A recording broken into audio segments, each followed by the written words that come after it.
back to another fabulous government video. Today we're going to be looking at Article 4 and 5 of the Constitution, maybe 6 and 7 too. We'll just have to see.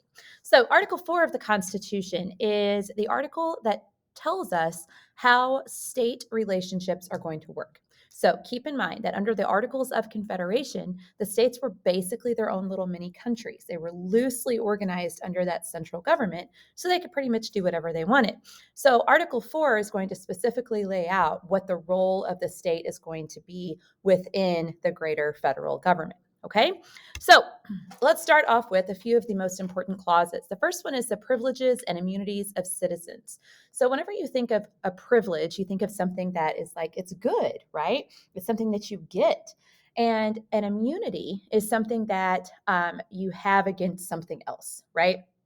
So the privileges and immunities of citizens clause tells us that citizens are going to be treated the same all across the United States. So it doesn't matter if I'm a citizen of Missouri and I travel to Illinois. I'm not going to be treated any differently in Illinois just because I'm not living in that state, okay? So the states themselves are what make up the United States, but citizens, if you're a citizen in Missouri, you're a citizen all over the United States, okay?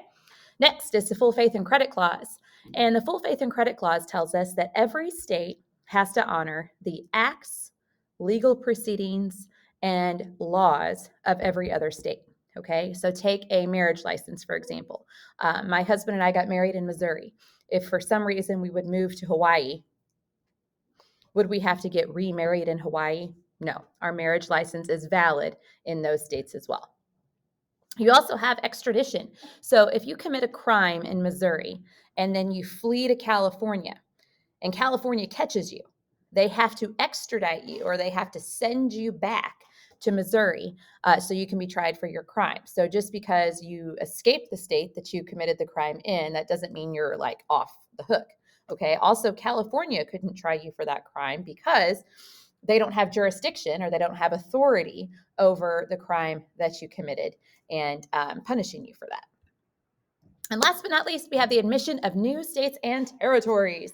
So according to Article 4 of the Constitution, Congress is responsible for admitting new states. Okay, so this is a similarity between the Constitution and the Articles of Confederation. But Congress is responsible for admitting new states and territories and also establishing like what it takes to be a state. Okay, so if you as a territory want to join the United States, you're probably going to have to develop a constitution, develop some articles of statehood, that kind of stuff. Okay, all right. Moving on then to Article 5 of the Constitution. This is the one that deals with amending and ratifying the Constitution. Okay, so the Founding Fathers gave us two different ways to propose a constitutional amendment. Okay, and you're going to want to like bullet these in your notes or maybe complete the chart. The chart's a good idea. So the first way that we can propose an amendment is by a 2/3 vote in each House of Congress. Okay, just get this down. We'll discuss it more in class. So option 1 is you have a 2/3 vote in each House of Congress. Option 2 is you have the states call a special convention. 2/3 of those states call a special convention for the purpose of proposing an amendment. Okay, so those are your two options. And then once an amendment is proposed, if it's going to be added to the Constitution, it's got to be ratified. Okay, so that word ratified means accepted or approved. Okay, so there are also two ways that you can ratify an amendment. You can ratify it with 3/4 of the states' legislatures, so 3/4 of the states' legislative branches saying, yeah, we want that amendment. Or 3/4 of the states can call a special convention and can then vote to approve that amendment that way. Okay.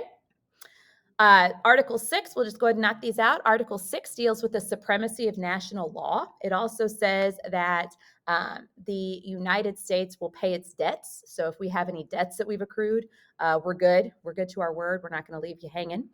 And Article 7 is giving specific instructions for how the Constitution would be ratified. So it required 3/4 of the states to ratify the Constitution for it to go into effect.